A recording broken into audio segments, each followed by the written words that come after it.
Good morning అమ్మా. Good morning మాది. Hi friends, good morning.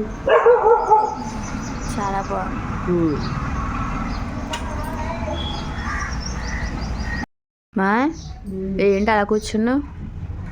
అలసిపోయమ్మా. బయట తుడిచి ఎండాకాలం కదా, మనం బయట కాల్సి కొంచెం తుడిచేటప్పటికే మొత్తం చెమటలు కారిపోతున్నాయి, ఉడికొచ్చేస్తుంది. ఉడికి వల్ల నీరసం వచ్చేస్తుంది.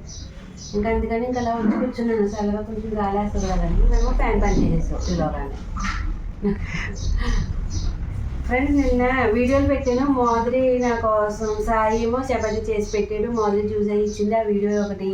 మా వారేమో ఇంకా వెరైటీ ఫుడ్ తిన్నారు. ఇదిగో వాటర్ పడుతున్నారు, మంచినీళ్ళు వస్తున్నాయి ఇప్పుడు. అదొక వీడియో. ఒకటేమో 10 గంటలకు వస్తుంది, ఒకటేమో 1 గంటకు వస్తుందండి. తప్పకుండా చూడండి, అసలు మిస్ కావద్దు. చాలా న్యాచురల్గా నేను మాట్లాడించాను అనమాట. ఏమేం చేశారు ఏంటని నేను అడిగాను. తప్పకుండా చూడండి. మా పిల్లలు నా కోసం ఏం చేశారో ఆ వీడియో కూడా అసలు మిస్ కాకుండా కామెంట్ చేయండి ఫ్రెండ్స్. అందరూ స్కిప్ చేయకుండా ఫుల్గా చూసి నన్ను సపోర్ట్ చేసి నా ఛానల్ సబ్స్క్రైబ్ చేసుకోండి, సరేనా? Thank you.